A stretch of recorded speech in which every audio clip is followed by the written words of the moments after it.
desde el recto hasta la región iliocecal, voy a ver que las neoplasias están entre el colon sigmoide, el recto, etcétera, son en mayor proporción. Eso no quiere decir que no haya en el colon ascendente, en el transverso y en el descendente, pero en su gran mayoría están ubicadas más a nivel del recto. ¿Cuál es la sintomatología que presentan estos pacientes? Estos pacientes vienen con sangrados o a veces se confunden esta sintomatología con una hemorroides. Dicen, doctor, no puedo hacer baño, estoy muy estreñido, y resulta que me ha salido un poquito de unas gotitas de sangre cuando he hecho baño, ahí en las heces, en el depósito de heces, en el vacío, he visto que me ha sangrado. Entonces yo pienso que es un hemorroides, me he ido a la farmacia, me he colocado algunas cremitas, ¿no? Hay el hemorroidil, el hemorsan, bueno, y otras cremas más que se utilizan para parar o un poco para mitigar o reparar esa supuesta hemorroides. Pero la gente está así y está a veces mucho tiempo, quién sabe, 1 año, 2 años, trata de no estreñirse, trata de tomar el ciruelaje en tabletitas, en tecito, para mejorar su tránsito intestinal.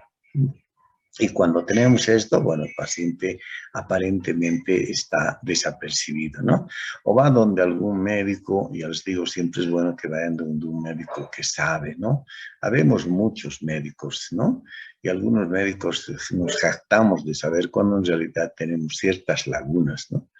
Entonces vamos donde un médico, nos hacen un examen del orto, del anito, nos revisa, puja un poquito, veo alguna bolita que sale, una especie de polipito que sale en medio azulado y nos dicen, usted tiene hemorroides, listo.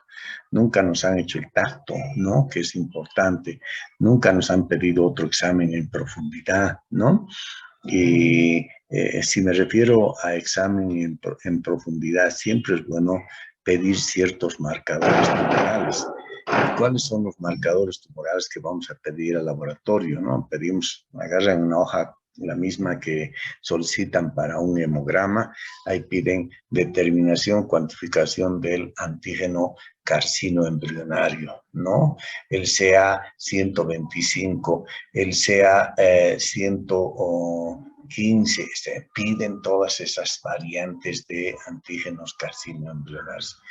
Un poco me estoy adelantando a tratar de escudriñar, a tratar de encontrar algún dato qué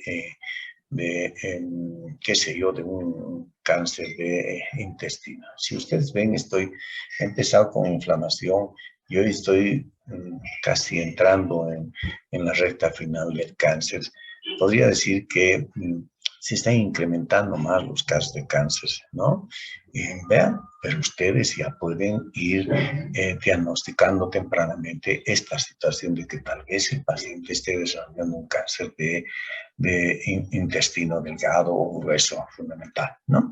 Otra cosa que es fundamental también es pedir en esos exámenes de sangre, así ya no haya sangrado, ya haya habido un antecedente de sangrado, qué sé yo, hace unos 3, 4 meses y aparentemente con las tabletitas, con los supositorios o con las cremas ha desaparecido ese sangrado, ¿no? Entonces, seguir preguntando, ¿usted no tiene dolores? Sí, doctor, tengo alguna vez algún dolorcito así en la parte baja, es como si me diera un cólico. Bueno, esas cositas de alguna manera también tienen que atisbarnos, tienen que orientarnos a que el paciente pueda presentar un cáncer, ¿no? Entonces, y además otra cosa, si ya se ha limitado el sangrado hace unos 2, 3 meses y hay todavía esos cólicos, pidan exámenes, ¿no? Pidan exámenes parasitológicos, ¿no? Para ver si no hay giardia o hay algún parásito que está produciendo cierto grado de hemorragia. Y fundamental, pidan siempre sangre oculta en heces. No es difícil. En su examencito le piden, favor, coproparasitológico, coprobacteriológico y abajo le piden sangre oculta en heces. No se me olvide, me van a pedir antígeno carcinoma embrionario, todo para determinar si hay algún grado de compromiso del intestino o algún cáncer que estuvieran haciendo. Entonces, con esa premisa ya vamos a descartar o vamos a prevenir cualquier caso de cáncer. ¿Listo? Si ven que hay sangre oculta, pues el paciente tiene que hacerse una rectosigmoidoscopía, ¿no? Y además ya irán de un gastroenterólogo y el gastroenterólogo le pedirá todos los exámenes, un colon por enema, ¿no?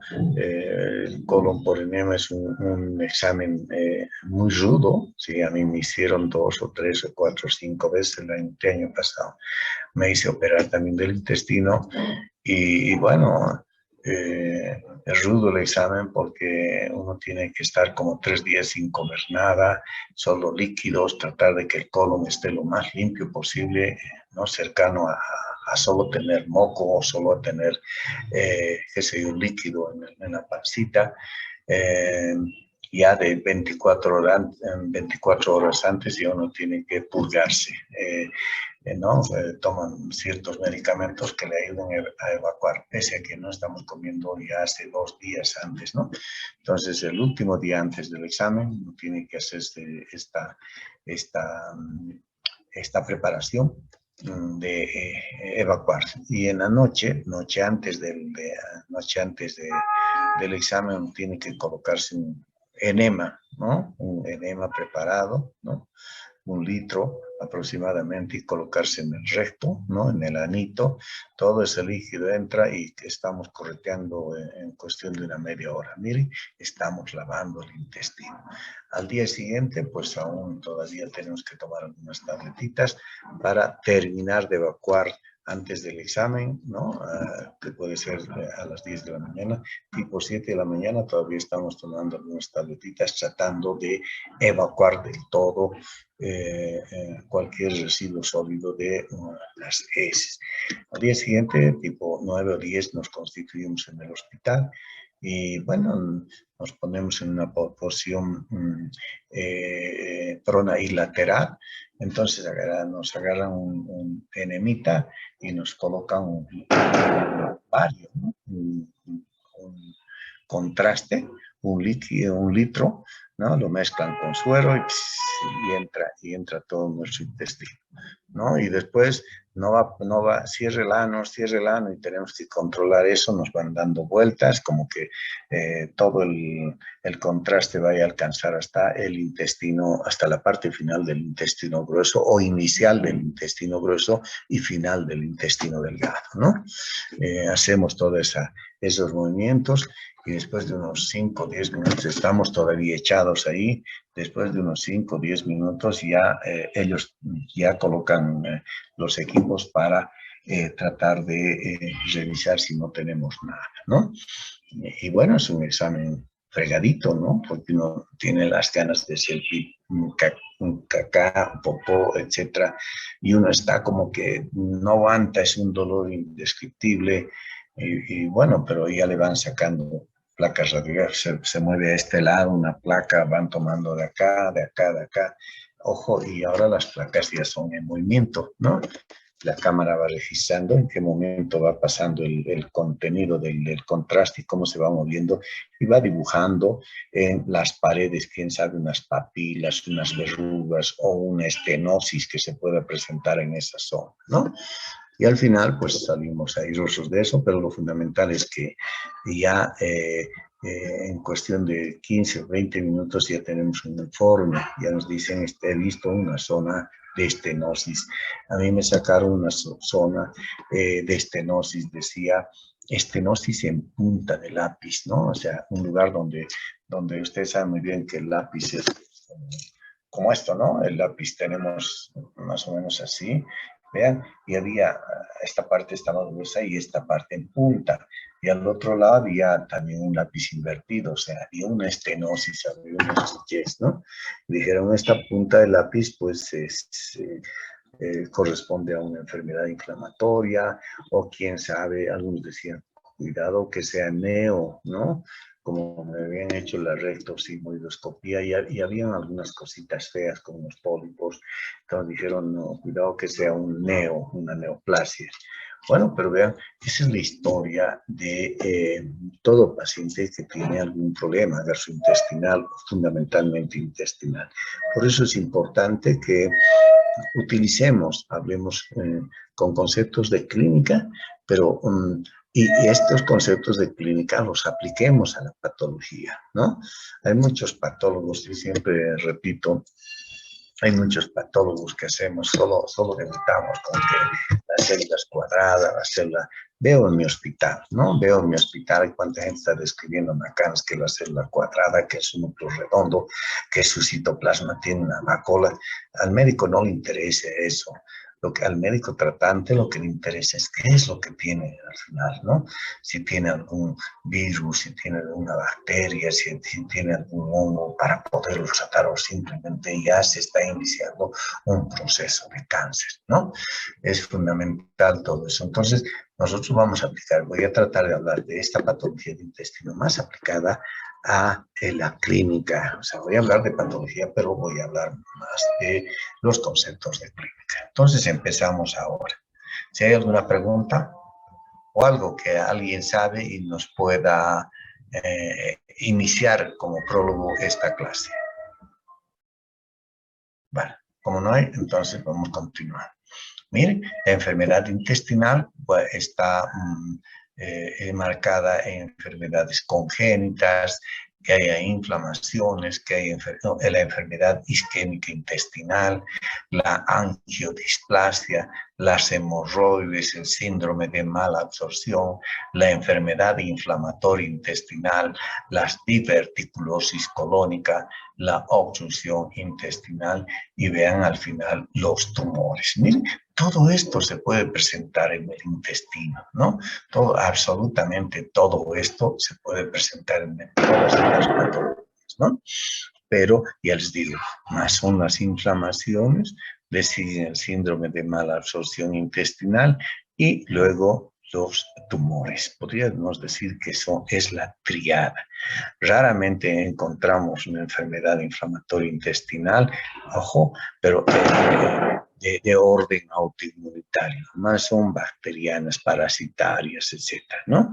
Las diverticulosis colónica también esporádicamente, las obstrucciones intestinales también las podemos encontrar siempre y cuando estemos en la región o en la época.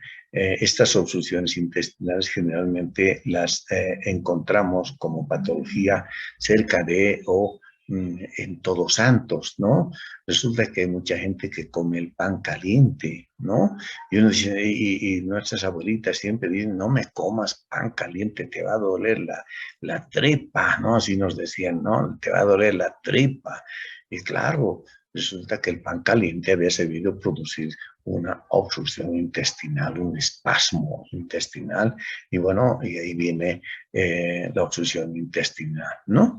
Y luego también podemos observar esta obstrucción intestinal en los pacientes que vienen del área endémica de Chagas, ¿no? Vemos en Tupiza, en Sucre, vemos por el lado del sur de Potosí, donde hay viñedos, etc. Entonces, vean acá, pues lamentablemente acá podemos encontrar zonas en las que el parásito o el Chagas, el Trypanosoma cruzi, puede destruir los plexos dientéricos y producir una obstrucción intestinal, ¿no? Pero bien, ya que hemos hablado de todas estas patologías, pues tenemos que decir cuáles son los síntomas, ¿no? Los síntomas más frecuentes de una enfermedad intestinal son la distensión, la distensión abdominal, la diarrea, el dolor y las melenas. ¿Qué son las melenas? Son las deposiciones oscuras con sangre no digerida que salen a veces a través de las heces, ¿no? Entonces, ahora vamos a hablar del intestino delgado.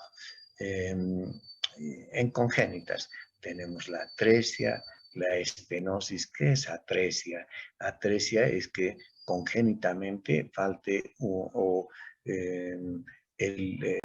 una parte del lumen del intestino, pues está obliterado. Hay atresia, ¿no?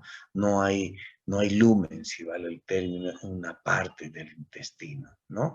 Y estenosis es que hay un lumen, pero que este lumen está cerrado, está totalmente constreñido, ¿no? Mal rotación, de pronto la rotación esté mal, de pronto encontremos que normalmente el duodeno viene del lado derecho y se va en dirección al lado izquierdo. Cuando hablamos de mal rotación, puede ser que el intestino o que el duodeno nazca en esta parte y bueno, se enrolle solo en el lado derecho y de origen a el yeyuno, al ilion, solo en el lado izquierdo. ¿Ven? Hay una mal rotación. La gastrosquisis es formación de quistecitos en la superficie, en la pared del intestino. El onfalocele, como ustedes están observando acá, pues son también otras complicaciones, ¿no? Onfalocele. Vean acá también, miren, acá un divertículo de Meckel, ¿no? Por una persistencia del saco vitelino. Un páncreas aberrante y las duplicaciones. Son enfermedades congénitas. Lo había puesto así, subrayado este concepto, porque diríamos que dentro de las enfermedades congénitas del intestino es el divertículo de Meckel el más frecuente, ¿no? Dentro de las enfermedades congénitas del intestino, el divertículo de Meckel es el más frecuente. Y aquí tenemos al divertículo de Meckel. A veces en este divertículo de Meckel podemos encontrar al páncreas aberrante, ¿no? Fragmentitos de tejido pancreático, distantes del páncreas, que puede estar, que sé, unos 5 o 10 centímetros más arriba, etcétera, más al costado. Pero ustedes vean acá, cuando yo digo que encuentro este páncreas aberrante en este divertículo de Meckel, me estoy refiriendo a un coristoma. Si ustedes se acuerdan, ¿qué dijimos que es el coristoma? Un tejido normal, pero aberrante, distante del origen de un tejido aparentemente normal, distante del páncreas. Esto es un coristoma. Si encuentro acá un páncreas aberrante, puedo decir que esto es un coristoma. En realidad, lo que ustedes observan es un divertículo de Meckel. Dentro de las inflamaciones de ese intestino delgado, se dice enterocolitis, ¿no? En algunos casos solo dice enteritis, si no hay compromiso del colon, pero generalmente viene como una enterocolitis, hay diarrea, dolores, etcétera, en toda esa zona, ¿no? Aquí vemos que son la salmonella tifi, para tifi A y B, ¿no? Y las otras variantes que van a producir este cuadro característico, la fiebre tifoidea, donde afecta a los órganos linfoides, la bacteria, etcétera, los anticuerpos que van desarrollándose en estos órganos linfoides y las placas de Peyers, ¿no? Clínicamente hay dolor, hay diarrea, hay estreñimiento y fiebre. Otra enfermedad que también afecta al intestino es la tuberculosis intestinal, ¿no? Por el Mycobacterium bovis, que produce úlceras transversales, ¿no? La sigelosis, la actinomicosis, hemos hablado en patología de la boca, ¿no? De la boca, y hemos dicho que la actinomisis israelí podía producir, qué sé yo, unas colecciones blanquecinas, amarillentas a nivel en forma de granos de azufre, a nivel de las amígdalas, ¿no? Pero también podía producir abscesos, fístulas, ¿no? ¿Dónde? A nivel del cuello. Pero estamos viendo que también este actinomices puede afectar también al intestino delgado, ¿no? Hay una variante, el actinomices bovis, ¿no? Que va a producir masas que simulan un tumor en la región seco-apendicular, ¿no? Hemos tenido, debe ser hace unos 2 o 3 meses, he visto que otro colega estuvo procesando y me mostró la pieza, me dijo, mira, doctor, esto me parece me han mandado con la boleta de solicitud de examen y es un cáncer de apéndice de la región secoapendicular. Y bueno, yo vi y no me parecía que era un tumor de ese tipo, ¿no? Bueno, lo dejé así y al final habían encontrado de que realmente no era, porque estaban bien seguros. Decía esto, doctor, y me comentó la doctora, me dijo, esto me parece como si fuera un carcinoma o un tumor carcinoide, ¿no? Que se presenta en el apéndice secal. Es uno de los tumores más raros y frecuentes del apéndice secal, el tumor carcinoide. Entonces, yo vi la pieza y dije, no me parece, y me retiré de la mesa de estudio que ellos estaban con los estudiantes, con los residentes. Y después me alegré cuando no encontraron el cáncer, ¿no? Y que había sido, ¿no? Había sido una apendicitis, sin embargo, era una actinomicosis, ¿no? No comenté porque a veces la gente piensa que uno trata de imponer sus ideas, pero se trataba de esta variante de una actinomicosis. Luego la parasitosis también con la yardiasis, el Ascaris lumbricoide, el trío oriental, la Taenia solium, etc. Y aquí un comentario. En Bolivia mueren aproximadamente 11.500 niños por diarrea de origen parasitario y bacteriano. Increíble, ¿no? Tanta cantidad que mueran. Más aún si nos remontamos al área rural, ¿no? Y los virus, rotavirus, adenovirus, astrovirus, virus calciviridae, etc. Alteraciones vasculares por una enfermedad isquémica intestinal, ¿no? Vean este intestino y cuánta gente que se muere, ¿no? Llega al hospital y el dolor es intenso, y bueno, se mueren ahí en la consulta, se mueren en la sala cuando uno está internando, los envían para que les hagan una ecografía y en el trayecto, fundamentalmente en el hospital de clínicas, el hospital general, hay gente que se muere realmente de dolor, ¿no? Y pues así vemos el cuadro, ¿no? Y si es mayor hay que ponernos a pensar que cuidado que sea una enfermedad trombótica que el paciente tenga y sea producido una trombosis del intestino. O si es mayor también puede ser que tenga una insuficiencia cardíaca o haya presentado un shock, un grado de desnutrición o una vasoconcisión por el uso de digitálicos, la vasopresina o el propanolol, que produzcan un grado de isquemia. Las alteraciones vasculares que producen la enfermedad isquémica intestinal son la trombosis mesentérica y la enteropatía isquémica. Cuando hablamos de la trombosis mesentérica, vamos a decir que la isquemia produce un grado oclusivo, ¿no? Es decir, que se bloquea los vasos sanguíneos y por lo tanto la circulación de los vasos sanguíneos y por lo tanto la sangre no llega a esa parte del intestino delgado o grueso, ¿no? Vean, podemos tener dos tipos de trombos, la trombosis arterial y la trombosis venosa. En el caso de la trombosis arterial se puede presentar tras una cardiopatía o por una arteriosclerosis. En el caso de la trombosis venosa, una hipertensión portal, una sepsis, apendicitis, las hepatopatías y los anticonceptivos orales. Vean cómo cada vez vamos viendo que los anticonceptivos orales están implicados en muchas enfermedades, ¿no? Y claro, estos anticonceptivos orales no va a estar tomando una mujer que tiene 50, 60, 70 años, ¿no? Generalmente esto en jóvenes, 30, 35 años de edad, pero ojo que hayan consumido por mucho tiempo pueden predisponer a que su sangre se vuelva hipercoagulable, ¿no? En el caso de la enteropatía isquémica no oclusiva, ¿no? Que se produce una vasoconstricción, ¿no?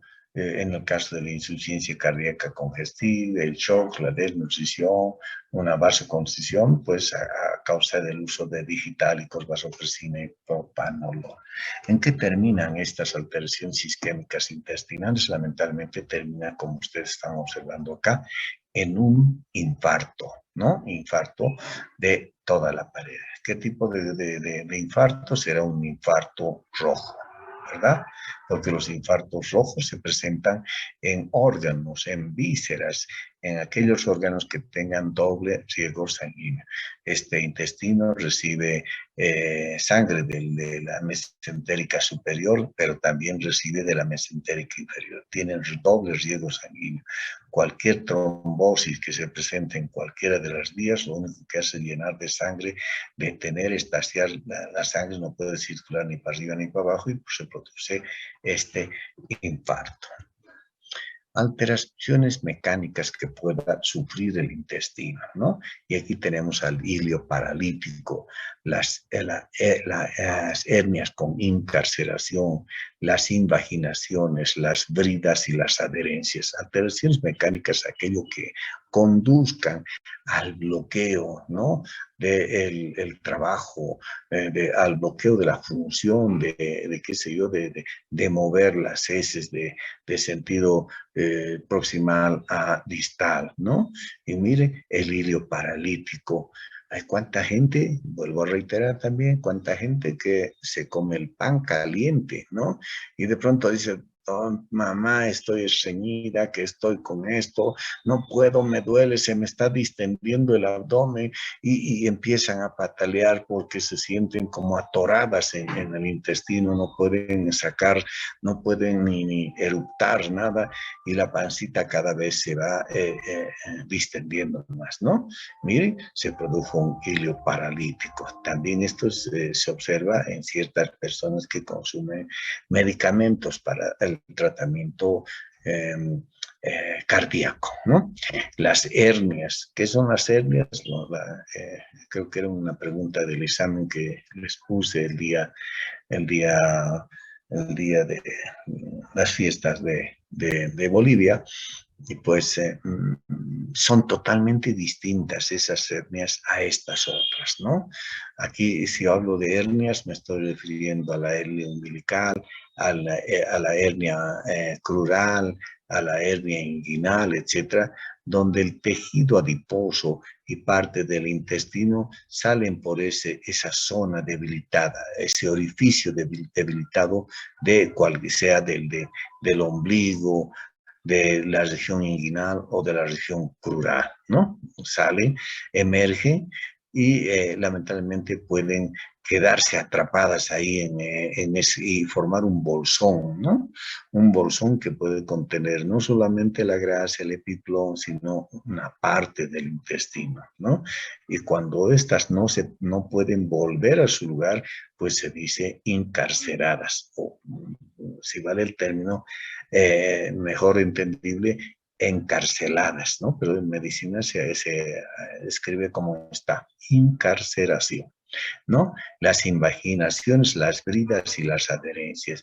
Hay cuánta gente que se hace operar el intestino, ¿no? Me han operado de la vesícula biliar, me han operado del apéndice secal, y ahora, ¿cómo estás? Estaba bien, pero estoy viendo que ya desde hace unos 6 meses no puedo hacer baño, siempre estoy estreñida. Y antes, ¿cómo era? No, pues yo hacía muy bien cada día, pero ahora, no sé, siento que como atorada aquí en mi intestino, no puedo, tengo que estar largo tiempo tratando de pujar, tratando de evacuar, tengo que tomar más líquido, porque si como algo sólido, ya me estriño, ¿no? Miren, seguramente que la cirugía de vesícula biliar, la cirugía de su apendicitis, pues lamentablemente produjo unas bridas, fundamentalmente en las apendicitis complicadas o en las colicistitis agudas supuradas, etcétera, donde el fenómeno inflamatorio se ha expandido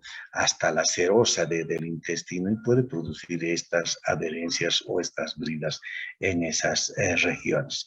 Todo ello nos va a producir una obstrucción completa o parcial, es decir, el intestino va a tender a obliterarse de forma parcial o de forma completa.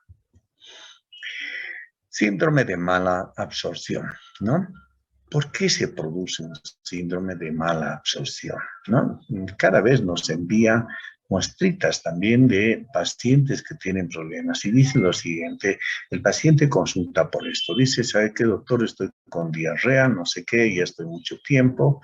Eh, Estoy perdiendo fuerza, doctor, o mi niño está más flaco, come alguna cosita y tiene este problema. O sea, que no le puedo dar leche, no le puedo dar cereal, no le puedo dar un montón de cosas, ¿no? Porque no, tengo que buscar el alimento adecuado, porque si no termina en diarrea y se debilita mi niño. Y bueno, van del gastroenterólogo y el gastroenterólogo le dice, vamos a hacer unas biopsias del intestino, ¿no? Biopsias. Y bueno, entonces le hacen una endoscopía y a través de la endoscopía ven la superficie del estómago, pero fundamentalmente se van al duodeno. Si ven que las vellosidades están achatadas, bueno, y decimos, wow, no será un síndrome de la mala absorción, una enfermedad celíaca, ¿no? O quién sabe, un sprue no tropical. Bueno, pero ven eso, ¿no? Si ven la superficie intestinal de la primera porción del duodeno con achatamiento de las vellosidades, o en algunos casos muy extremos ven totalmente plana, ¿no? Totalmente plana, se parece a un esófago con escasas glándulas, ¿no? Pero las vellosidades están totalmente planas. Claro, sabemos muy bien que esta es la zona que por excelencia pues presenta tantas vellosidades que le permiten absorber todas las sustancias nutritivas que pasan del estómago hacia el intestino. Y si no tenemos estas vellosidades, pues el paciente va a tener grados de desnutrición. Por otro lado, muchas veces al hacer la endoscopía encuentran que la superficie, ¿no? de esta porción del duodeno, pues es amarillenta, ¿no? Ven como que las vellosidades fueran amarillentas, es anormal ver unas vellosidades amarillentas, ¿no? Entonces, cuando vemos esto, decimos, no, será una enfermedad de Whipple, ¿no? Una enfermedad de Whipple. Entonces, también los médicos tratan de tomar una biopsia de acá, de las atróficas, de las vellosidades de las zonas atróficas, no solamente una, a veces hace un mapeo de 8 o 10 muestras o 5 muestras de esta zona, pues nos envían a patología para dilucidar y determinar de qué se trata esta enfermedad y por qué el paciente tiene diarrea o por qué tiene un síndrome de mala absorción. Solo viene con el rótulo impresión diagnóstica, síndrome de mala absorción. Nosotros tenemos que decirle cuál de estas es la que está produciendo este síndrome de mala absorción, ¿no?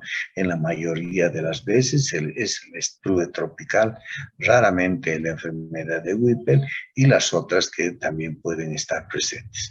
Hablamos de la enfermedad celíaca, también denominada sprue no tropical. Y justamente les hablaba de eso, ¿no? Hay una atrofia de vellosidades intestinales, fundamentalmente en el duodeno, un infiltrado inflamatorio linfoide en el espesor del epitelio mayor a 10 células. Y viene con esta clasificación de March, ¿no? Hay un March 1, March 2, March 3, ¿no? Entonces, esta clasificación de March de alguna manera nos está dando la idea de que puede haber atrofia de vellosidades intestinales o solo puede haber un infiltrado inflamatorio linfoide en el espesor del epitelio. Me dejo entender. Miren, yo tengo una vellosidad enorme, ¿no? Está buenísima, de buen tamaño, miren esta vellosidad, pero la de al lado ya un poco se está achatando, ya es más pequeña. Esta de al lado, pues también está relativamente pequeña. Esta es una vellosidad normal, ¿no? ¿Qué vemos? ¿Qué tenemos que encontrar entonces? Primero, fundamental, ver esto, ¿no? La cantidad de linfocitos, ¿no? Se dice que generalmente cuando ya entramos a un sprue o una enfermedad celíaca, vamos a encontrar una gran cantidad, mayor a 30 o 40 linfocitos. Miren, en este espesor, aquí, en este espesor del epitelio, contamos 1, 2, 3, 4, 5, 6, 7, 8, 9, 10, 11, 12, 20. Probablemente sea una enfermedad celíaca, ¿no? Contamos acá y aquí encontramos unos 20, probablemente sea una enfermedad celíaca. Entonces ya vamos con la clasificación de March. Podríamos poner March tipo 1, ¿no? Tipo 1. Pero si además encontramos ya esta atrofia de vellosidades, pues ya va, esto va. No solamente hay infiltrados, sino también hay atrofia. Entonces vamos al March 2, 2A, 2B, etc. Miren, definitivamente, si vemos que nuestras vellosidades están aplanadas, nos vamos al 3, ¿no? Que significa que hay atrofia de vellosidades, ¿no? Y esto es lo que está produciendo su síndrome de malabsorción. Come el niño, se alimenta la persona mayor, etcétera, y pues lamentablemente solo hay diarrea. Y en esa diarrea hay gotitas de grasa, ¿no? Gotitas de grasa, la esteatorrea, ¿no? Gotitas, el paciente va y dice, ¿qué doctor como? Me da una diarrea, voy al baño y veo como si hubiera comido harta grasa, hay unas gotitas que salen ahí en mi baño. Entonces, miren, está ahí una esteatorrea. Es más, ni siquiera se están absorbiendo los lípidos, ¿no? Y el paciente tiene este cuadro de síndrome de mala absorción. Cuando uno trata de identificar las causas, miren, yo tengo en este momento una paciente que tiene este problema y se lamenta, no puede comer. Se piensa que esta enfermedad celíaca tiene algo que ver con adenovirus del serotipo 12 hasta el momento, un herpes virus, ¿sí? Que de alguna manera haya reaccionado con la célula, ¿no? Con los genes, y los genes hayan reconocido como tal, hayan producido ciertas mutaciones en la célula, y estas a su vez hayan atraído estos linfocitos. Miren, ¿dónde? En la lámina propia. Entonces es un círculo vicioso de su fisiopatología, pero fundamentalmente estos pacientes despiertan esta diarrea o esta enfermedad cuando consumen el gluten, ¿no? Entonces, indirectamente, la presencia de este adenovirus ha hecho de que toda la genética inmunitaria que presenta la célula o el individuo, pues desarrolle cierta reacción contra el gluten. Por eso son pacientes que no pueden consumir el gluten, ¿no? No pueden consumir el gluten. Si no, pues les viene la diarrea, ¿no? Luego tenemos el sprue tropical, ¿no? El sprue, una dieta en ácido linoleico o por infecciones tropicales, diferente al sprue no tropical, que es la enfermedad celíaca verdaderamente, ¿no? Un ratito.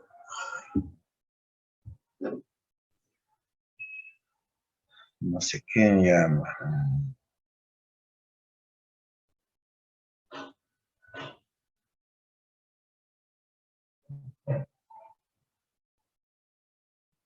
Aquí llama más tarde.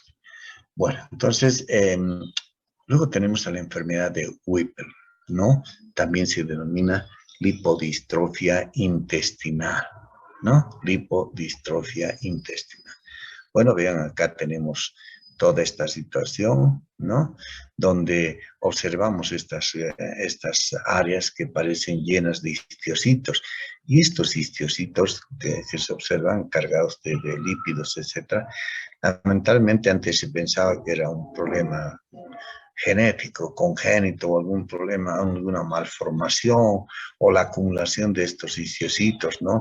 En la actualidad, que la enfermedad de Whipple es producida por la presencia de una bacteria, la Tropheriма whipplei, ¿no? Vean ustedes cómo se ha hecho una distinción especial y se ha demostrado la presencia en el citoplasma de estos histiocitos, pues la presencia de estas bacterias. Se le ha dado los antibióticos, bueno, y el cuadro se repentinamente, ¿no? De forma espontánea al uso de los antibióticos adecuados contra esta bacteria.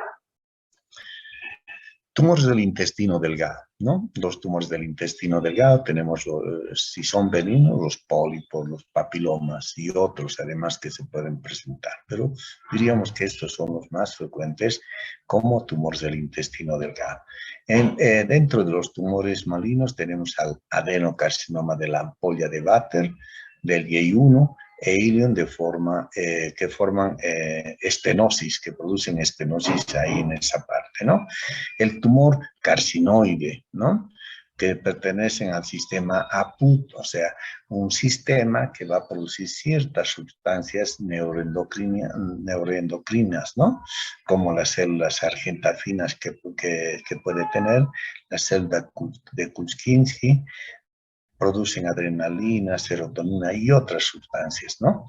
Entonces hay pacientes que de pronto tienen o están caminando la calle y le sienten que su cara se pone, les arde la cara, se ponen rojas esas facies, y bueno, y pasa después de unos breves segundos, pasa y no saben por qué, es como si alguien le hubiera contado un piropo colorado, ¿no? Y se pone ruborizada la paciente o el paciente, pues y están así. Y en la noche están durmiendo, descansan y de pronto se despiertan con que están sudando, están transpirando o también les arde el cuerpo, una parte del mentón o el pómulo, etc. Y bueno, van del médico y empiezan a hacerse los exámenes y lamentablemente a veces se encuentra este tumor carcinoide. Generalmente, ya les digo, este tumor carcinoide está más localizado en el apéndice secal. Podemos encontrar en otras partes del intestino delgado, colon y otros lugares, sí lo podemos encontrar, pero frecuentemente se encuentra más en el apéndice secal. Y aquí va lo importante, ¿no? Estos pacientes que tienen estos problemas, les pedimos en el examen de orina la cuantificación, la determinación y la presencia del 5-hidroxiindol acético. Si el paciente que tiene estos problemas de RACH, etcétera, ¿no? Le hacemos un examen y ha salido positivo para este, seguramente que el paciente, con seguridad, con certeza, que el paciente tiene un tumor carcinoide. No sabemos si en apéndice secal es lo más frecuente, pero quién sabe, tiene un oculto en el intestino delgado, colon y otros lugares que, bueno, los médicos ya tienen que rastrear el lugar para extirpar esa zona, ese foco que está produciendo estas sustancias argentafinas, etcétera, etcétera. Y el linfoma, que es el más frecuente en intestino delgado. Los linfomas son mucho más frecuentes, ¿no? En intestino delgado. Yo diría más que el adenocarcinoma, ¿no? Los linfomas que son muy frecuentes en el intestino delgado. Nos vamos a la patología del intestino grueso y recto. Y aquí hablamos de esa enfermedad que hablamos la semana anterior en la práctica y pregunté qué es. Alguien comentó y dijo la enfermedad de Hirschsprung. No es nada más que una aganglionosis, ¿no? Quiere decir que le falta ganglios linfáticos, ¿no? O perdón, ganglios, ¿no? Células ganglionares, esas que pues reciben los estímulos del sistema simpático y parasimpático para producir, ¿qué cosa? La contracción, el peristaltismo, ¿no? Esta enfermedad de Hirschsprung generalmente se encuentra en el recto y el colon sigmoide, ¿no? Esto puede ser de forma adquirida también y nos va a producir el megacolon chagásico o el megacolon racial. Vean ustedes, aquí está una parte del intestino y miren que cómo está doblado este intestino y distendido en esta zona. Yo podría decir que este intestino tiene distendido, tiene aproximadamente unos 25 a 30 centímetros de longitud y de ancho, quién sabe, unos 20 centímetros de ancho. Miren cómo ese intestino se ha inflado. Y cuando veamos esto, siempre nos pongamos a pensar, es un megacolon, pero megacolon ¿de qué origen? Si es mayor es chagásico y si es un niño pues hay que ponernos a pensar en que sea una enfermedad de Hirschsprung, ¿no? Los niñitos, pero ojo, los niñitos que tienen esta enfermedad de Hirschsprung debutan con problemas de estreñimiento, ¿no?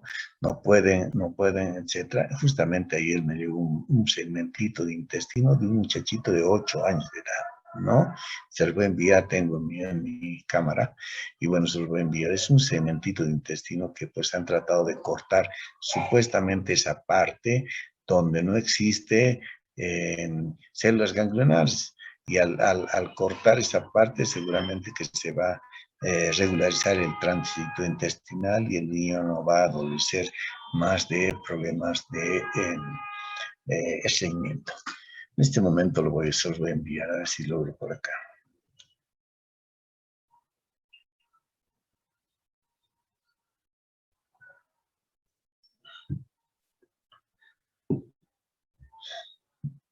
Como verán, la pasta siempre plagada de bloqueos, manchas, está rabia realmente, ¿no? No sé dónde está. Sí.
¿Qué queremos, Chela? Yo quiero que digan, ¿qué queremos, Chela?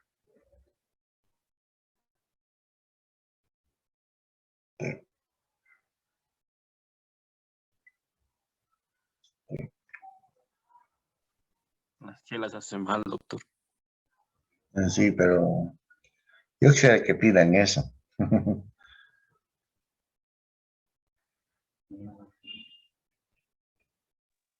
Si vamos a pedir eso, las mujeres van a protestar. Ahora las mujeres nos van a hacer escándalos. ¿Sí? ¿Por qué deben? Seguro que lloran por la otra, ¿no? Por su ex. Sí.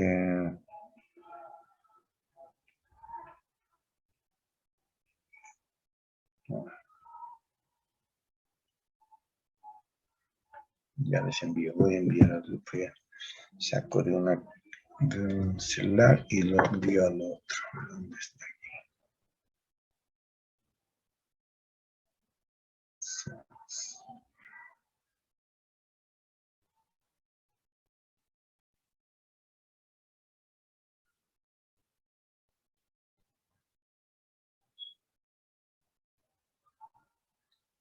Ya les digo.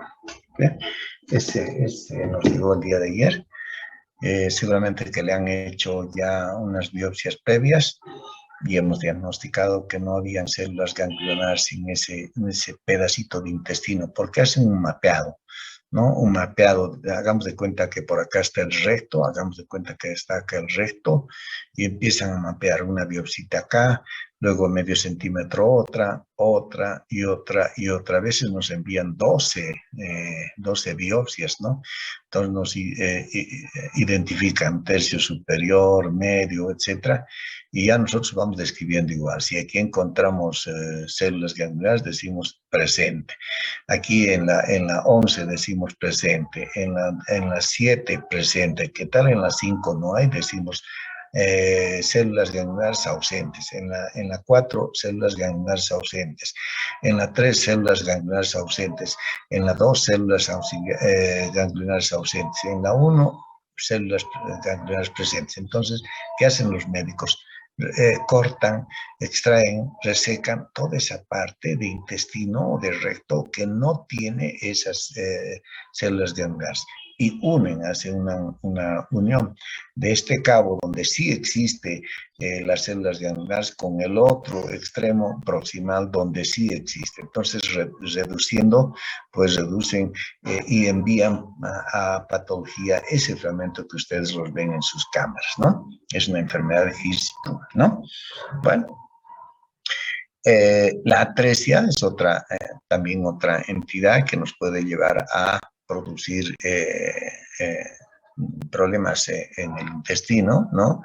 Atresia congénita, ¿no? No tiene lumen, hay cuantos niños que nacen, a los 2 días empiezan, o a las horas, empiezan a distenderse la pancita, y bueno, la enfermera, la nurse, es la que se fija si por la colita está haciendo alguna deposición y ven que no hay nada, absolutamente nada, ¿no?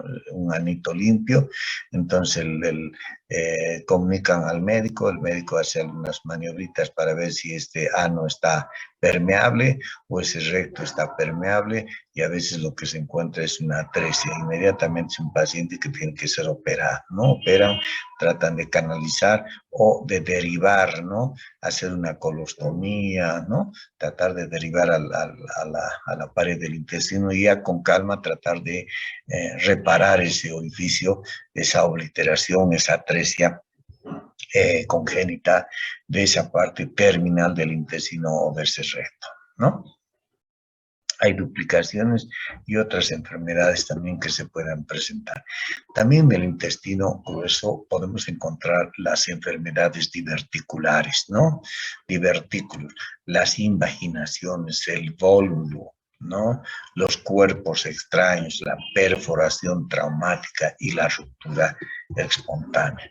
Las diverticulosis, vean, es un colon por enema también, ¿no? Vean, ¿qué es una diverticulosis? Es una evaginación. Vean, aquí yo tengo el intestino, aparentemente está bien, ¿no? Miren cómo estas austras están bien, pero estoy observando acá, miren acá, y hay un dedillo, ¿no? Una forma de, una evaginación en forma de un pequeño saquito que está yéndose hacia afuera, ¿no? Que generalmente estas evaginaciones, vean acá, este es el lumen, cómo esa evaginación muestra que está empujando mucosa, está empujando muscular y serosa hacia afuera. Miren, aquí yo tengo un divertículo, ¿no? Globitos que salen, pero recubiertos por todos los elementos histológicos de una pared intestinal, ¿no? Evaginación de forma de saco, ¿no? Pacientes de más de 70 años, generalmente en este tipo de pacientes, por debilidad focal de la pared, por aumento de la presión intraluminal, diarreas y estreñimiento, además de un dolor espasmódico, ¿no?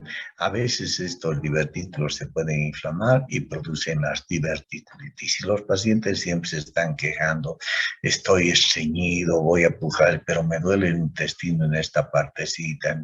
Y bueno, miren, acá también se están produciendo ya la formación de saquitos. Ven, aquí hay sacos, ya no son austras como estas las que estamos observando acá, ¿no? Al lado también estamos viendo un pequeño saco que se está formando, las famosas diverticulosis colónicas. Pero acá, ven, acá ya tenemos varios saquitos, ¿no? Varios saquitos que corresponden a los divertículos, ¿no?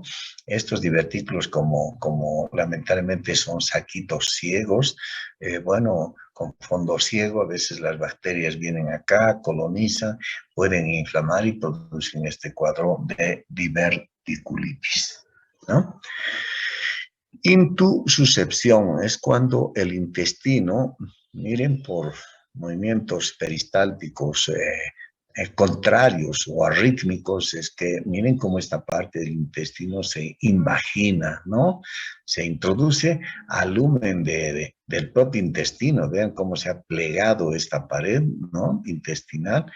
Miren, y esta parte del intestino es como si estuviera intubando, introduciendo en el lumen de otro segmento, pero distal del mismo intestino, ¿no? Miren, aquí cómo se invagina este intestino. Generalmente esta intercepción, lo mismo, se produce cuando hay alteraciones mecánicas, puede haber adherencia en esta zona, puede haber aganglionosis o algún problema inflamatorio de esta parte del intestino, pues lamentablemente este intestino sigue con la peristaltis y esta otra no. Entonces se invagina, se introduce a esta parte del intestino, ese segmento de intestino distal.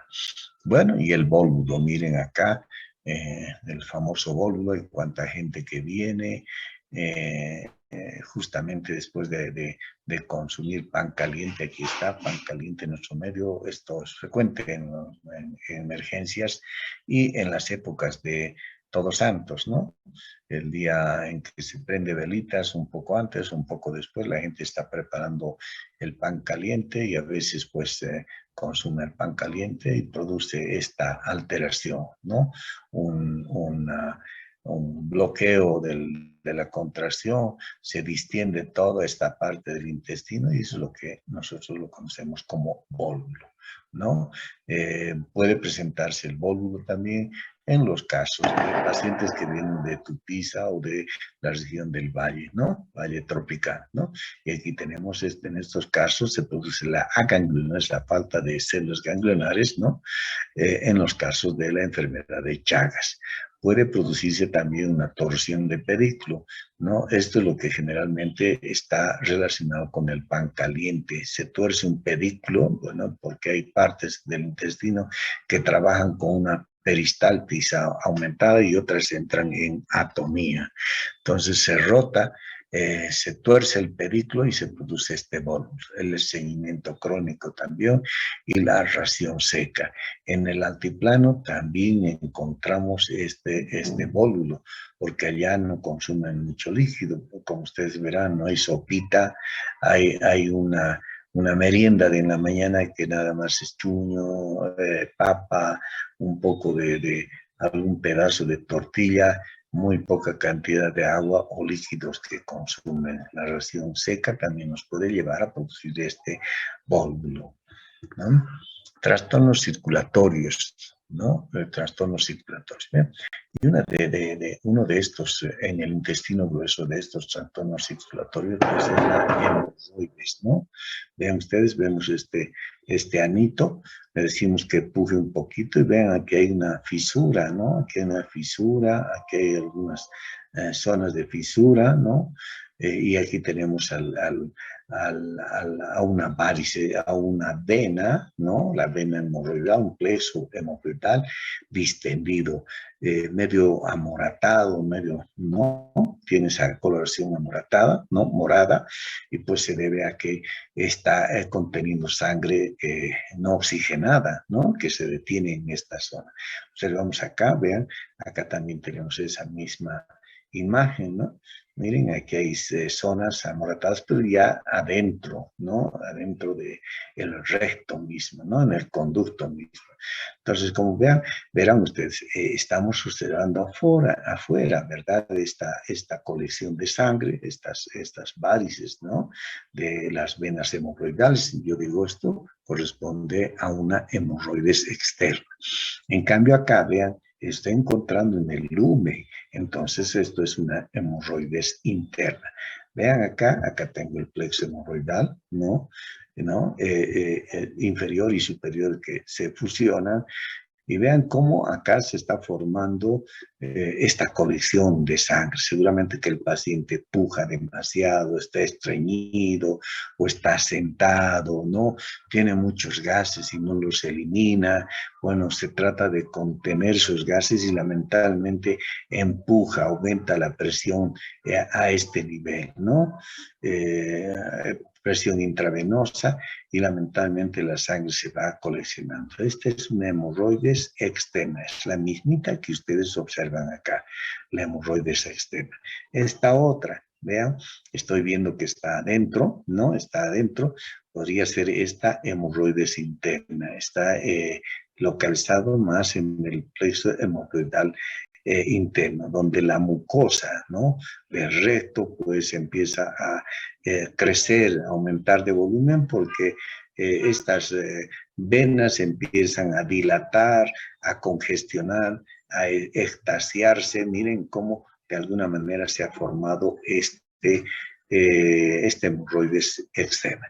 Aquí tenemos, vean, una combinación. Hay cuántos pacientes que pues tienen este problema, ¿no? No solamente una hemorroides externa, sino también una hemorroides interna. Se dice hemorroides mixta, porque hay un compromiso de la parte externa, lo que está recubierta por piel o mucosa anal, y esta otra recubierta por una mucosa rectal, hemorroides mixta, ¿no? Y no es difícil, a veces lo hacen difícil. Yo cuántas veces he operado, no soy cirujano gastroenterólogo, pero alguna vez he solucionado, no una vez, varias veces he solucionado, ¿no? ¿Qué hacen? No es difícil la cuestión, ¿no? Hay que tener mucha limpieza en la zona, tratar de poner anestesia, no necesito que el paciente esté dormido ni le hagan anestesia troncular. Coloco mucha anestesia en esta zona, miren, mucha anestesia, ¿no? Si es una hemorroides externa, se puede operar esta. Entonces, mucha anestesia y luego agarran, empiezan a clampear, ¿no? Agarran una pinza que una coger y automáticamente empiezan a clampear, ¿no? Clampean esto, ponen unos puntos de reparo, de sutura y luego empiezan a cortar toda esta zona. Cortan y el problema está reparado, doctor, pero seguramente que igual se va a producir, no, la mitad de lo favorable es que estas venas ubican algunas vías alternas, ¿no? Y pueden otra vez reconectarse y seguir el torrente circulatorio normal, ¿no? Pero ahí está, le hemos sacado esta que muchas veces se trombosa, ¿no? Esta parece irse a la trombosis y son las que duelen. Aquí ponemos algunas cremitas, ponemos hemorroidil, hemorsan, jadensa, colocamos acá, pues que contienen lidocaína, prednisona, antiinflamatorio, ¿no? Y algunos ungüentos más que contienen de maní, etcétera, etcétera. Y bueno, se soluciona y se repara fácilmente, pero cuando estas se están trombosando, causa mucho dolor, pues son susceptibles de resolverse quirúrgicamente. Ya les digo, colocar anestesia y llenar bien unos 5 a 10 cc de anestesia de lidocaína, ¿no? Colocan acá, ¿no? A todo alrededor. Y bueno, abren un poquito el anito, bien limpiecito el anito, colocan una pinza coger, hacen una tricción, cortan eso, reparan con algunos puntos de sutura que son de nylon, solo esta parte, ¿no? Porque esta otra ya no se puede reparar en la interna. Reparan eso y bueno, esperan que el paciente, en muchos casos a veces ni siquiera se pone esto, ¿no? Solo se hace la tricción, unos puntos de reparo, ¿no? Un poco para producir presión acá y no se abra. Y luego hay que poner solamente cremita de lidocaína. Está 2 o 3 días sin comer, solo tienen que tomar líquidos, etcétera. Y obviamente el paciente tiene que estar bien preparado porque si no viene las heces y nos va a contaminar esta zona de la cirugía, ¿no? Pero vean, tengo una hemorroides externa, una hemorroides interna, tengo una hemorroides mixta. Angiodisplasia. Qué concepto más interesante, porque ¿qué significa esta angiodisplasia, no? La dilatación tortuosa de vasos sanguíneos localizados en la mucosa y en la submucosa, fundamentalmente en la submucosa. ¿De dónde? Del recto, no, esto en el intestino delgado o en el intestino grueso. Podemos encontrar en la mucosa y por debajito en esa lámina propia o en la submucosa una proliferación de vasos sanguíneos, pero esta proliferación con dilatación, ¿no? Vasos sanguíneos de paredes muy delgadas, de lúmenes muy distendidos, entonces yo digo angiodisplasia. ¿Podría considerarse un tumor? No, más bien creo que es una malformación, una falla, una debilidad en la pared de estos vasos sanguíneos que logra distenderse a tanto, de forma que aparece tortuosa y nosotros diagnosticamos como angiodisplasia. A veces produce y causa hemorragias digestivas bajas, ¿no? Frecuentes, la angiodisplasia. La hemorragia, sí hemos comentado, donde la alteración se encuentra en los plexos venosos anal y perianal, por elevación de la presión venosa del plexo. ¿No ve? Había una pregunta que les hice lo propio la semana anterior, y el síndrome de Mallory-Weiss. ¿Qué es el síndrome de Mallory-Weiss? Que está justamente en el esófago distal. Se produce por aumento de la presión, ¿no? Aumento de la presión intravenosa, etcétera. Puede ser por los vómitos, etcétera, que produce un sangrado. El síndrome de Mallory-Weiss en los alcohólicos crónicos es frecuente este síndrome de Mallory-Weiss, ¿no? Pero estamos viendo acá que la hemorroides también se debe a una elevación de la presión venosa en cualquiera de los plexos, hemorroidal inferior o superior. Y el infarto en esta zona es raro. Inflamaciones del intestino grueso. Y aquí tenemos a las disenterías basilar, la sigelosis, la mediana, la parasitosis, a la inflamación granulomatosa crónica. Y aquí tenemos a la tuberculosis, a la sífilis, al linfogranuloma, a las infecciones por hongos. Inflamaciones de origen desconocido idiopático, la enfermedad de Crohn y la colitis ulcerativa. Como verán, es inespecífico, ¿no? Las inflamaciones en el intestino grueso, ¿no? Muy inespecífico. La tuberculosis, la sífilis, etc. Pero en esto sí es específico. Hablar de la enfermedad de Crohn y la colitis ulcerativa. Enfermedades inflamatorias de origen desconocido o idiopático, ¿no? No se me olviden, enfermedad de Crohn y la colitis ulcerativa, ¿no? Y aquí tengo una imagen de la colitis mediana y claro, esto es fácil, como a través de un examen de heces, ¿no? Si nos reportan que hay amebas, entonces, bueno, vamos a pensar que el problema se deba a una colitis mediana. La colitis necrotizante es una enfermedad también inflamatoria, que creo que lo hemos visto ya en enfermedades de la lactancia y la niñez, ¿no? Donde se produce un infiltrado inflamatorio del intestino delgado y grueso. Afecta al recién nacido pre o de bajo peso, al inicio de la alimentación oral por liberación de citotoxinas, por inmadurez del sistema inmune y la colonización de bacterias. Y es bien cierto que, bueno, hay tarritos de leche, ¿no? Que suplen a la alimentación materna, pero hay una notita que dicen, ¿no? Esta leche debe ser, no es sustituto de la lactancia materna, pero a veces dicen lo siguiente, arriba dicen, NAN 1 para bebés hasta los 6 meses de edad, NAN 2, ¿no? O Bebelac 2 para los lactantes por encima de los 6 meses de edad, ¿no? ¿Qué significa? Que tiene un límite, ¿no? Tiene un límite. Entonces el bebé, pues si bien tiene que recibir leche, pues tiene que recibir leche materna hasta los 6, 7, 8 meses de edad, ¿no? Y después ensayaremos con alimentarlo, le daremos papilitas de manzana, le daremos papilitas de alguna fruta, le daremos papilitas de banano, etcétera. Miren, entonces estamos empezando a alimentar. Pero ¿qué tal si a este niño le han dado una media cucharita a los 5 o 4 meses porque abría la boquita y le han dado, ay sí, qué bonito? Lamentablemente su sistema está inmune, ¿no? O su sistema inmune está inmaduro, ¿no?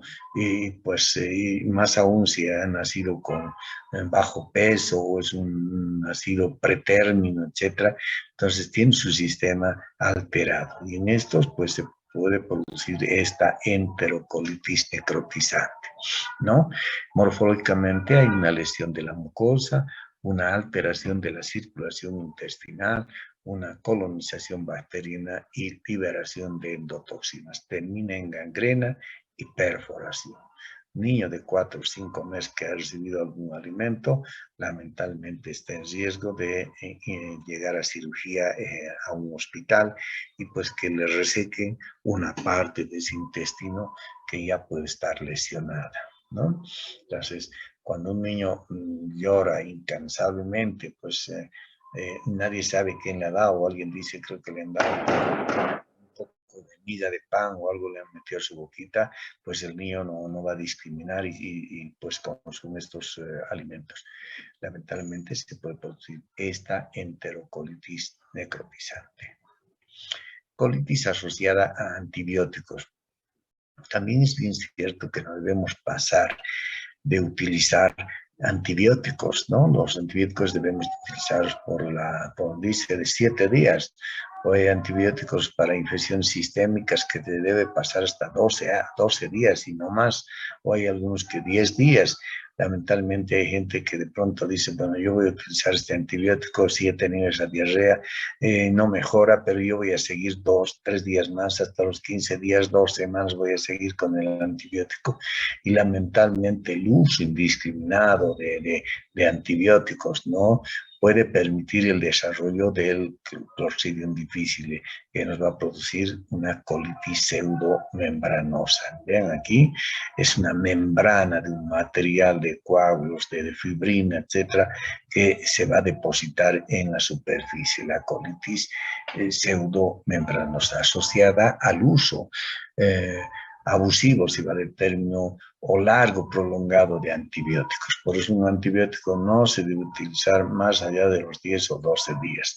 El resto termina en producirse otra diarrea, pero de otro origen, ¿no? La colitis linfocitaria y la colitis colágena, ¿no? Generalmente esa mucosa intestinal pues está casi tachonada, infiltrada por linfocitos. En algunos casos esa membrana basal que tiene el epitelio, pues esa membrana basal se engruesa tanto por el depósito de esta colágena, ¿no? Y va a producir, miren, la diarrea acosa en mujeres en edad media avanzada. El colágeno se deposita en parches, es de curso benigno, ¿no? Entonces hay que dar corticoides, un montón de, o hacer otro tipo de tratamiento para que esta colágena disminuya de espesor y no produzca esta diarrea, ¿no?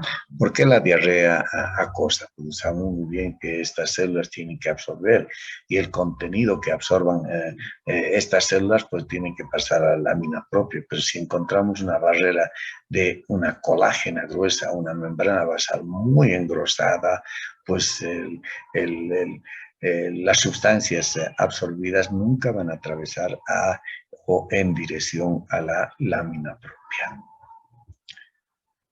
Y aquí me voy a pararme para que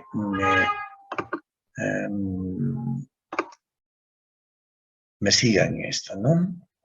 Yo quiero que hagan dos cositas así. Me pongan esta mano, así, ¿no? Señalando hacia abajo. Y esta otra me la señalan así. ¿Listo? Esa es la única manera. Un dedito para acá y el otro dedito acá.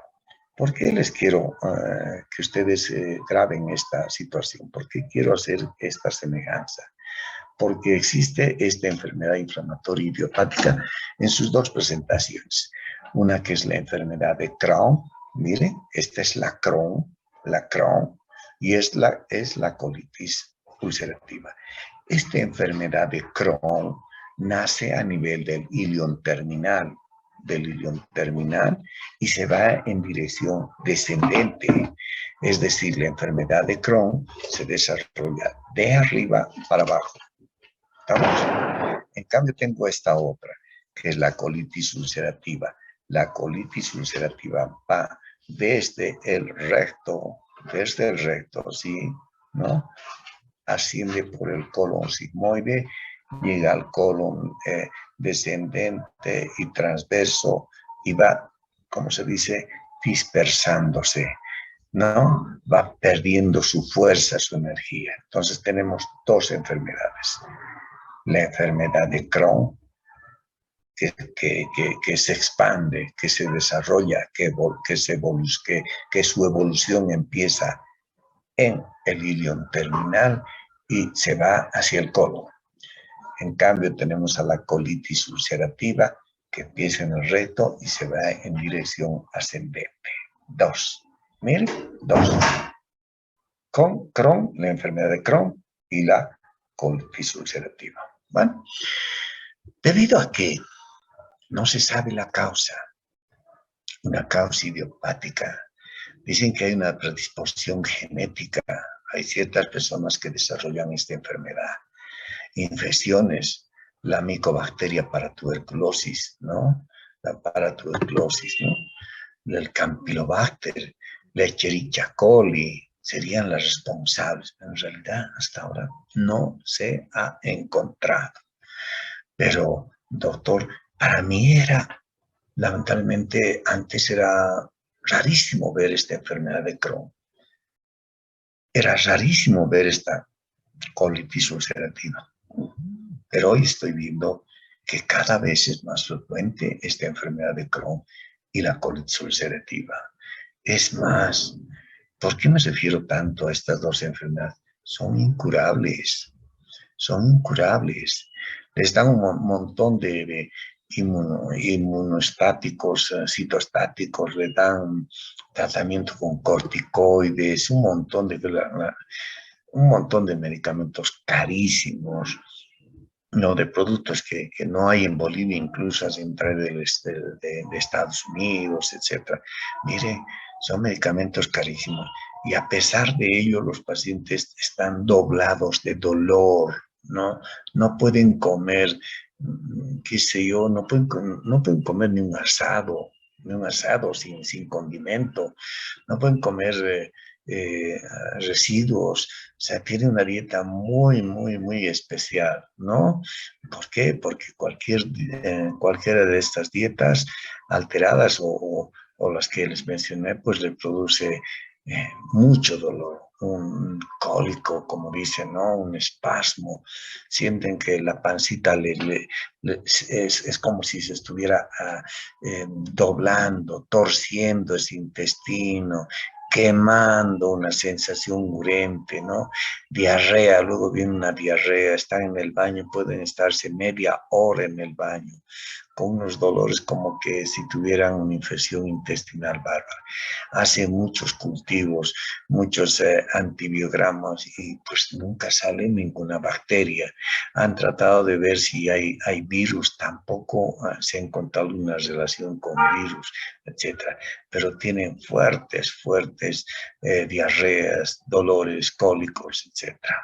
Entonces, bueno, vamos a ver cuál es la diferencia entre la enfermedad de Crohn y la enfermedad o la colitis ulcerativa. Mire, la enfermedad de Crohn, también denominada ileitis terminal. Y se acuerdan, yo les hacía poner este dedo que señalaba hacia abajo y decía enfermedad de Crohn. Entonces empieza en el ilion terminal, afecta todo el espesor de la pared. Miren todo el espesor de la pared, ¿no? Hay úlceras pequeñas, miren, hay lesiones, hay llagas en este intestino, ¿no? Miren, hay llagas, ¿no? Que coalescen, que se fusionan, ¿no? Pueden hacer úlceras lineales de orientación longitudinal o pueden hacer lesiones saltatorias. ¿Qué significa? Que pueden haber partes sanas y partes ulceradas.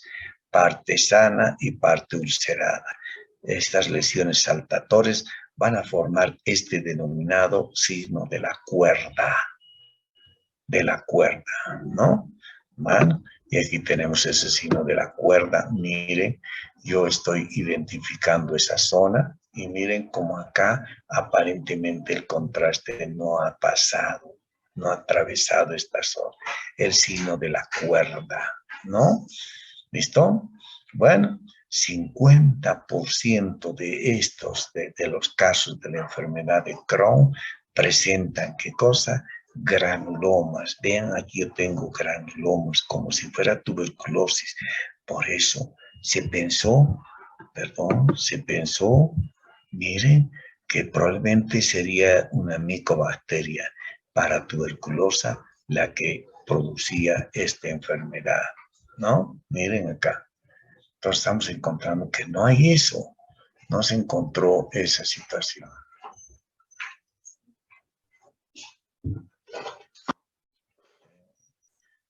se corta. Entonces, bueno, entonces complica con estenosis. Esta zona es una zona de estenosis. Miren el contraste y aquí ya no pasó. Mira que hay poquito de contraste. Se ha estenosado. A veces se perfora. Esas úlceras pueden perforarse, producen fístulas. Y llamativamente estos pacientes que tienen estos calambres abdominales, estos cólicos, estas diarreas, etcétera, debutan con osteoartritis y de las articulaciones sacroiliacas, ¿no?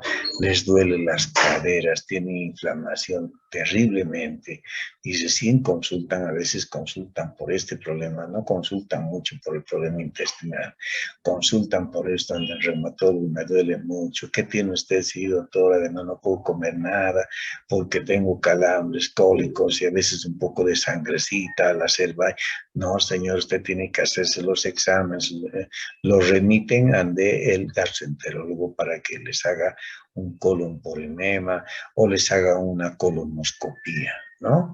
Y si en la colonoscopía ven algo, toman biopsias, a veces fragmentitos de tejido, ¿no? Y toman una buena cantidad de pared, ¿no? De intestino, pues para tratar de encontrar estos granulomas. Si nosotros encontramos granulomas, este infiltrado que está tomando casi todo el espesor de la mucosa, etcétera, y además tenemos los signos o el colon por enema o el informe nos dice que hay ciertas zonas de estenosis, pues lamentablemente estamos frente a una enfermedad de Crohn, ¿no? Pero vean, osteoartritis de las articulaciones sacroiliacas, estenosis, fístulas, granulomas en 50%. No todas las enfermedades de Crohn o las biopsias, los fragmentos de tejido de una enfermedad de Crohn van a contener estos granulomas. Estos granulomas no caseificantes, no producen caseo, presentan células gigantes, tipo langas, lo que ustedes, pero no hay material caseoso. Por eso, ya les decía, antes se pensó en que sea una tuberculosis y los pacientes recibían tratamiento como si fuera una tuberculosis. Después del cabo, algunos mejoraban, pero volvían a reactivarse dentro de unos meses también otra vez la enfermedad. Se llama la enfermedad de Crohn. Miren esta enfermedad de Crohn, úlceras, ¿no? Hay zonas de úlceras. Miren cómo se ha estenosado. Miren cómo está estenosada esta zona. Y aquí otra vez está empezando a presentar aparentemente una mucosa normal, ¿no? Pero vean, se ha estenosado esta zona. La colitis ulcerativa, ¿no? Limitada al colon, afecta a mucosa y su mucosa desde el recto, ¿no? En dirección proximal. Por eso les ponía el dedito. Este dedo que mira arriba. Y cuando utilicen este dedo que mira arriba, digan, esta es la colitis ulcerativa. Esta otra, la enfermedad de Crohn, ¿no? La dirección diferente. Vean, además, la lesión es continua y en la otra era saltatoria, es decir, dejaba zonas aparentemente sanas y había zonas enfermas. En esta es continua. Miren, todo el intestino en absoluto está ulcerado. Miren, esta es su colonoscopía y miren, todo es una llaga, todo es una úlcera, exudado de fibrina, úlcera, sangre, vean, esta es la colitis ulcerativa. Ahora bien, si en el anterior caso, en la enfermedad de Crohn, toda la pared estaba comprometida, es decir, mucosa, lámina propia, submucosa, muscular y hasta serosa estaba comprometida y podía producir fístulas. Acá solo está comprometido la mucosa. La mucosa. Vamos a ver esto. Miren acá. Estoy viendo una imagen. Miren acá las lesiones. Miren, aquí está lesionada esta parte. Miren, aquí está lesionada esta parte. Miren la lesión, ¿no? Miren las lesiones de ese intestino. Y aquí va. Acá tengo, miren, las erosiones y el resto está tachonado de fibrina, como que estuviera queriendo bloquear, pero aquí tienen diarreas mucosanguinolentas con pancolitis. Pan es todo el colon que está inflamado, ¿no? Y aquí va lo importante. Si en el otro lado, en la enfermedad de Crohn, decíamos 50% encontramos granulomas, aquí 50% están relacionados con un cáncer. O sea, potencialmente tiene un potencial de malignidad, potencialmente cancerígeno, es que la colitis ulcerativa, la enfermedad de Crohn, no, 50% relacionado con que especialmente en las zonas de estenosis.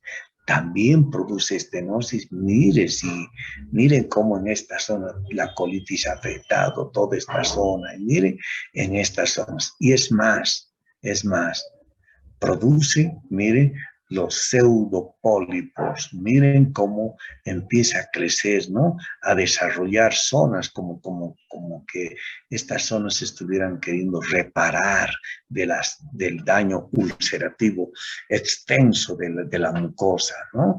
Miren acá cómo se está empezando a presentar un pólipo, está creciendo otro, de toda esta mucosa hemorrágica o ulcerada.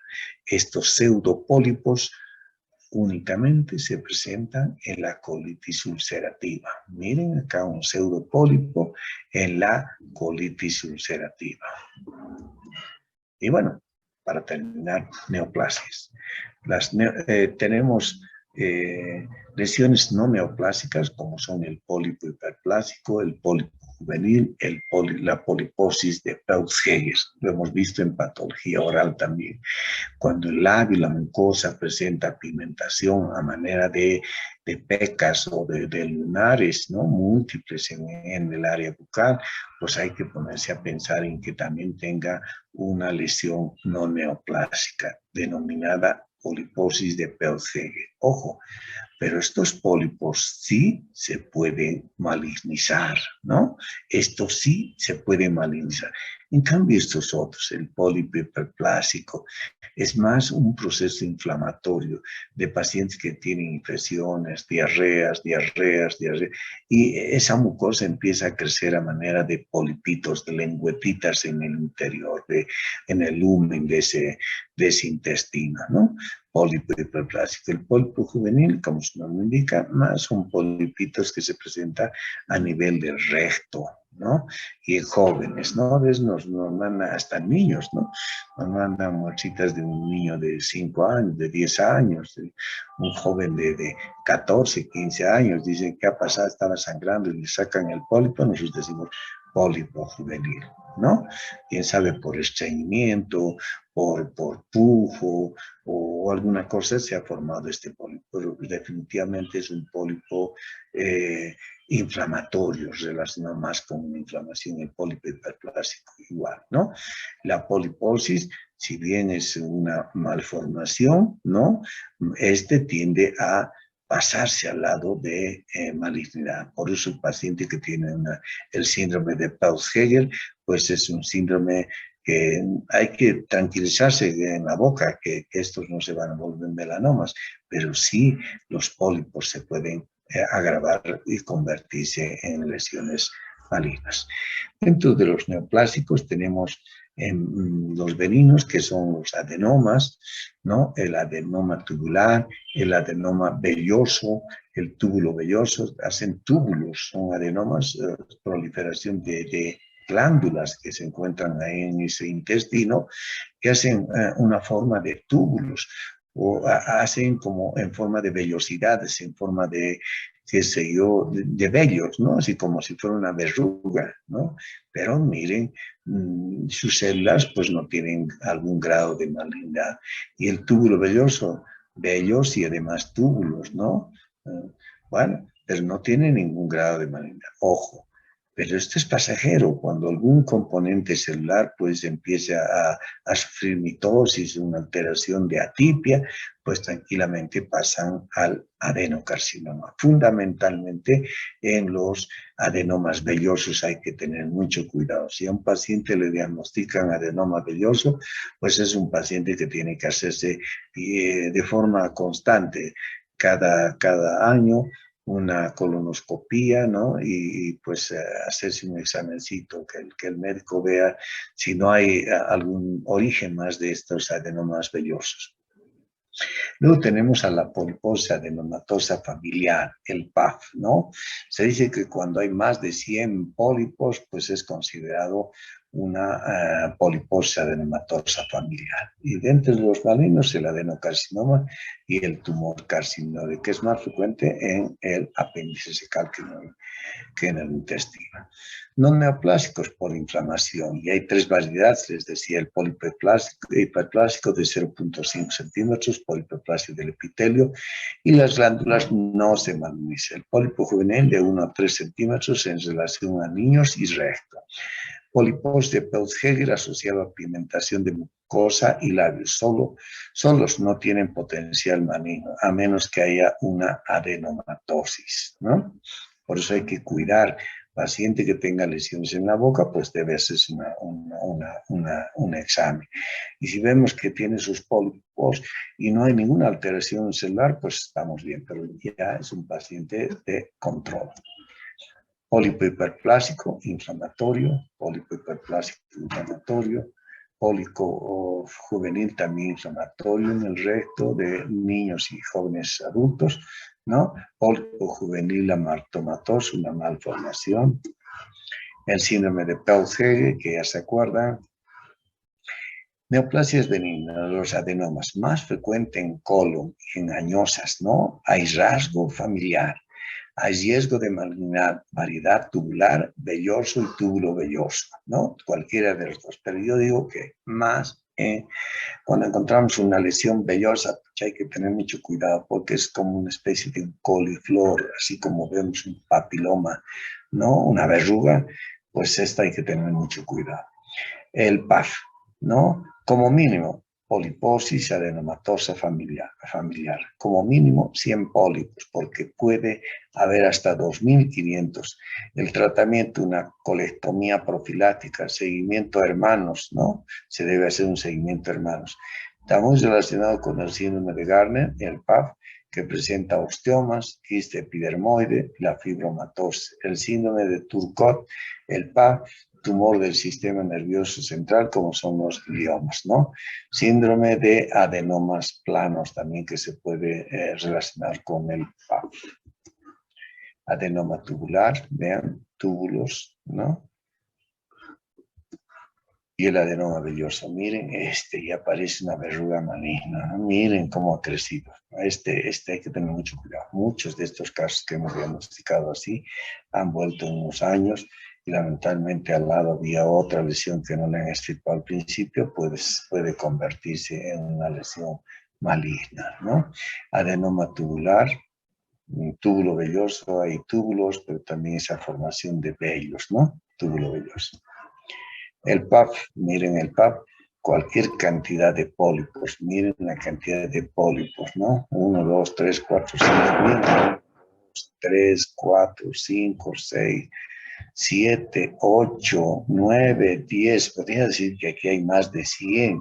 Entonces es una poliposis adenomatosa familiar. También es un paciente que tiene que hacerse exámenes de colonoscopía de forma frecuente, cada 6, 8 meses, cada año.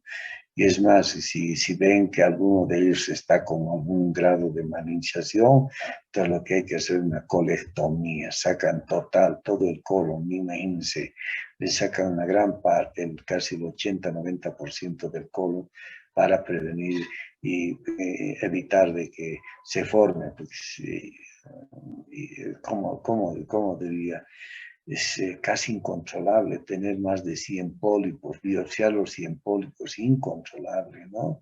Tal vez hoy tenemos 100, sacamos los 100, y dentro de unos 6 meses vuelven a nacer unos 200 y es incontrolable. Todo lo que se hace es retirar, ¿no? Hacer colectomía casi total de esta zona que presenta esta poliposis adenomatosa familiar. Poliposis adenomatosa familiar, miren la misma cantidad, miren como los pólipos, aquí hay un pólipo, aquí hay otro pólipo, aquí hay otro pólipo. Solo acá en esta imagen histológica yo tengo 3 pólipos, ¿no? Neoplasias malignas, el cáncer de colorectal, que generalmente son adenocarcinomas, como en ese sitio hay glándulas, pues hay el cáncer colorectal es más adenocarcinoma. Había una clasificación de Dukes, de Astler y Kohler, en la que decía si el cáncer estaba localizado a nivel del epitelio, era clase A, en el B1 para la muscular submucosa, submucosa, C, muscular submucosae, C2, submucosa, muscular y ganglio pericolónico, y D, todo más metástasis a distancia, es decir, toda la pared y la metástasis a distancia. Hay muchas clasificaciones que cada patólogo va utilizando, ¿no? En esa clasificación, pero generalmente estamos utilizando la clasificación de la CAP. Es una clasificación distinta, sí, para que ustedes más o menos vean la forma en que está comprometiendo cada una de las capas de los estratos de una pared del intestino grueso, ¿no? Pero la CAP también hace lo mismo, pero ya más de, ¿no? Espécimen, dentro de los llenados de este formulario es el espécimen.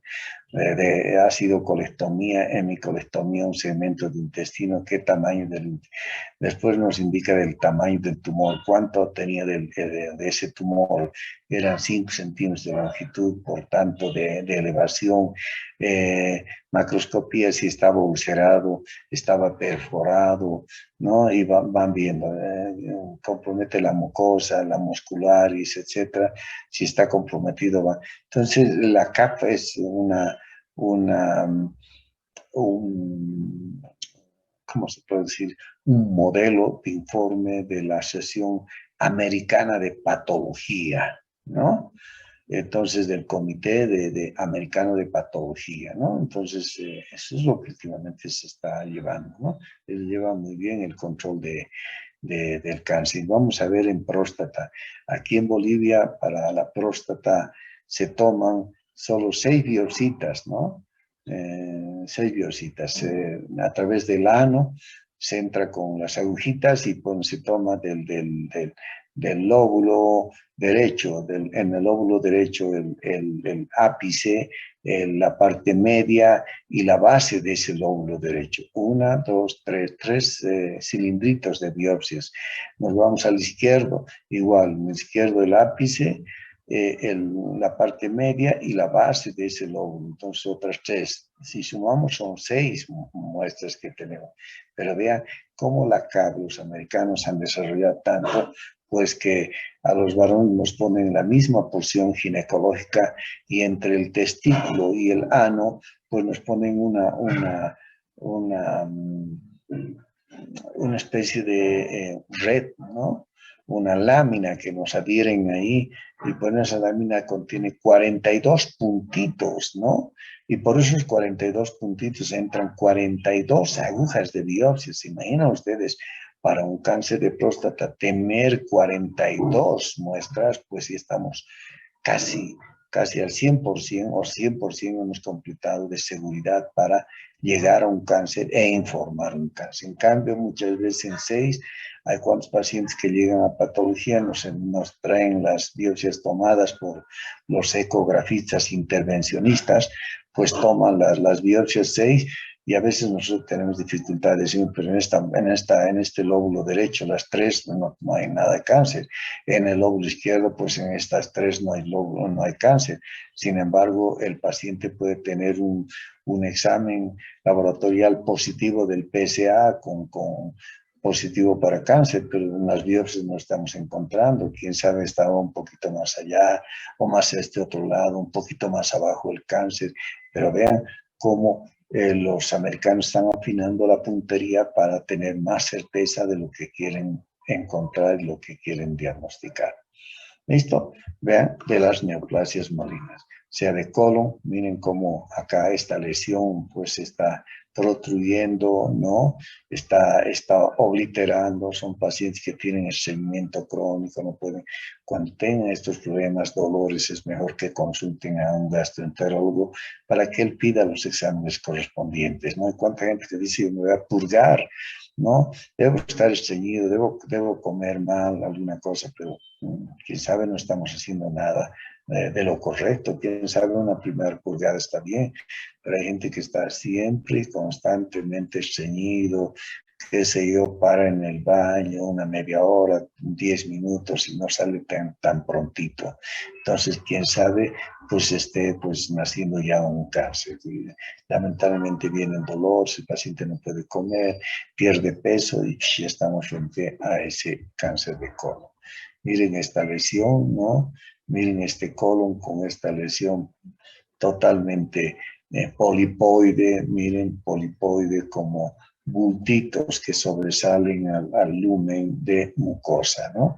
Miren acá, lo propio, ¿no? Vemos estas glándulas irregulares con un epitelio proliferado, etcétera. Es el denominado C de colon. Y uno va a saber, doctor, ¿se está incrementando los casos de cáncer de colon? Sí. ¿Por qué? Porque tenemos una dieta en chatarra, ¿no?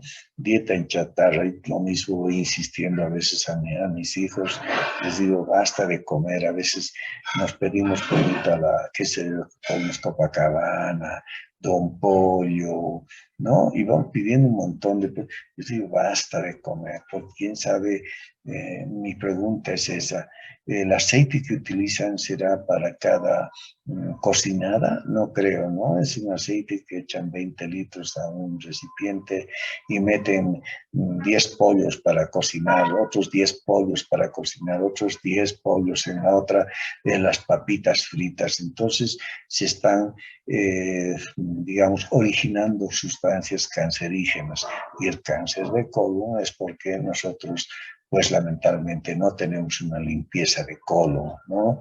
No nos purgamos. Antiguamente, pues nuestros padres nos hacían tomar sal inglesa cada 3 meses o 2 veces por año, sal inglesa, un poco para limpiar ese colon. Es más, nosotros ahora solo comemos chatarra, papitas fritas, pollos a la bráster, hamburguesas, salchipapas y así sucesivamente. ¿Qué estamos comiendo?